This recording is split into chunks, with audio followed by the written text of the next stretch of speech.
Канал «Мы есть» представляет сказки у камина. Предлагаю запастись чаем с печеньками. Приятного прослушивания.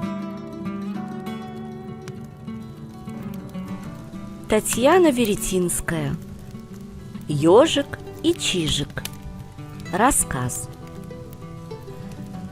Как-то раз летом поймал я во дворе ежа.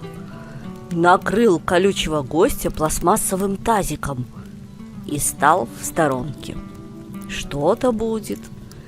Ёжик сидел, а потом таз вдруг ожил. Со звуком, похожим на паровозное чух-чух-чух, он двинулся по дорожке. Первым это странное явление заметил беленький песик Гошка. Он обычно не отходил далеко от меня. Тут же прибежал и здоровенный дворовый пес Чижик. По малолетству его на цепь еще не сажали.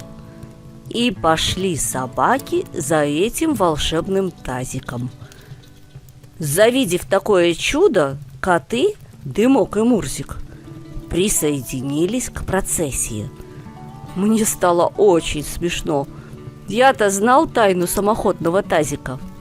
И я побежал в дом позвать маму, полюбоваться этой картиной.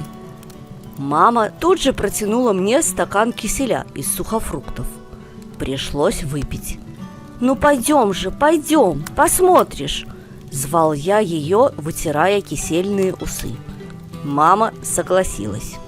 Когда мы вышли, то чуть не покатились со смеху. Сам по себе движется таз. За ним собаки, за собаками коты. За котами 10 неуклюжих гусят-подростков. Гуси шли строем, как ребятня в детском саду на прогулке. Куда тазик, туда и вся эта разномастная колонна. Потом я взял и перевернул тазик. Ёжик моментально принял форму футбольного мяча. Гуси на всякий случай разбежались. Гоша же чрезвычайно заинтересовался, впервые узрев этакую невидаль. Решился как следует обследовать НХО, неопознанный ходячий объект. А как нормальная собака это делает? Правильно, обнюхивает. Но стоило ему приблизить черный нос к объекту, ёжик, услышав громкое сопение, как фыркнет, как дернется, прямо колючками Гошке в нос. От боли, а скорее от неожиданности, тот подскочил на полметра от земли. Громко залаял, все время потирая лапами оцарапанный нос. Вот так поплатился Гоша за свое любопытство. Кошки, увидев колючего гостя, махнули хвостами и ушли по своим делам. Мама посадила ежа в таз и велела мне отнести его в огород, чтобы четвероногие домочадцы ему не докучали. Оказалось, то была ежиха. Через несколько дней я увидел ее под тутовым деревом с маленькими ежатами. Мама-ежиха угощала своих детей сладкими ягодками. Я не стал им мешать, закрыл калитку и вернулся во двор. Сел на крылечке и стал наблюдать за котами. Дымок умостился рядом, а Мурзик улегся недалеко от будки Чижика. Пес пытался лапой достать кота, но тот только хвостом шевелил и щурился. Что интересно, особой дружбы между котами не было. Только зимой водонагревательный котел объединял на своей поверхности этих теплолюбивых мурлык. Бывало, один развалится во всю длину, а другой жмется с краюшку, заснет крепко, да и свалится во сне. Мне казалось, что они завидовали Гошке, имеющему собственное спальное место в кухне. Его деревянный ящик стоял в углу, прямо на трубах отопления, и коты терроризировали собаку. Обычно начинал самоуверенный Дымок. Он подходил к дремлющему Гошке и ставил лапу на край ящика. Песик, конечно, возмущался, незлобно рыча. Дымок на какое-то время замирал, даже отворачивался. Мол, это вы мне? Я вообще тут ни при чем. Затем ставил вторую лапу. Он вроде и не замечал Гошиного негодования по поводу вторжения в частное жилище. Потом, будто в ящике пусто, забирался внутрь и принимался укладываться, напрочь игнорируя возмущение песика. Продолжая ворчать, хозяин выбирался из своего дома и, понурив голову, шел в дальний угол под вешалку, обиженный кошачьей наглостью.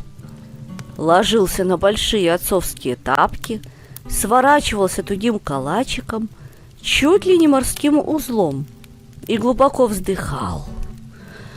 «Ох-охо, судьба моя собачья!» казалось, думал он в тот миг. Дымок же переворачивался кверху розовым пузом и сладко засыпал. Его совесть спала вместе с ним. Позже и Мурзик мог присоединиться к нему, но это только зимой. Летом коты чаще спали возле Чижика, чем рядом друг с другом. Они чувствовали его добрую душу. А какой Чижик был трусишка, я сейчас расскажу. Жили мы у самого подножья Кавказских гор. Там постоянно велись взрывные работы. Папа говорил, сланец добывают. Чижик очень пугался этих звуков, как, впрочем, и раскатов грома. Его будка стояла под окошком маленькой сараюшки, где хранился садово-огородный инвентарь. Возвратился я однажды из школы, а Чижика нет. Отец Гошка встречает. Где же Чижик? Смотрю, стекло в окошке сарая выбито, и собачья цепь тянется туда. Я быстро отворил дверь и вижу такую картину. И этот трусливый заяц, то есть наш Чижик, стоит на задних лапах, вытянув шею. Длина цепи не позволила ему нормально стоять, не говоря уж про то, что плеч. Сколько он простоял на вытяжку, как не порезался, как не задохнулся. Бедный, бедный Чижик. Вечером я рассказал родителям, что Чижик выбил стекло в сарае. Папа пожурил хулигана и застеклил окошко. Но на следующий день все повторилось. И папа снова застеклил окно. Только после 3-го раза, прямо как в русской сказке, где 3 раза испытываются способности героя, папа перетащил конуру Чижика подальше от сарайчика, ближе к забору, откуда пес уже не мог выбивать стекла. Чижик не раз смешил всю семью. Как-то жарила мама рыбу. Папа часто привозил с рыбалки то сазанов, то красноперок или сомиков. Дымок карабкался по маме, как альпинист по скале. Он готов был выхватить кусок прямо с раскаленной сковородки. Мурзик в это время лежал на посудном шкафчике, свесив лапу, и равнодушно смотрел вниз. Он уже наелся рыбьих потрохов. Кстати, на пару с Дымком. Дверь на улицу открыта. Накрапывал теплый весенний дождик. Я сидел за столом и читал книжку. Вдруг бабах! Еще раз трах-тарарах! Гром! Первый весенний гром! Недавно я учил стихи. Люблю грозу в начале мая, когда весенний первый гром как бы резвясь или играя, грохочет в небе голубом. Краем глаза я заметил прошмыгнувшую мимо меня тень. Что это?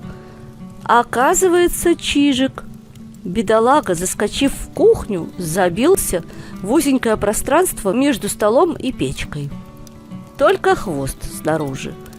Замер, почти не дышит, только дрожит с перепугу. Мы с мамой еле-еле вытащили его оттуда. А в другой раз, во время грозы, когда дверь в дом оказалась заперта, он спрятался у мамы под юбкой. Таких трусливых собак я никогда не видел.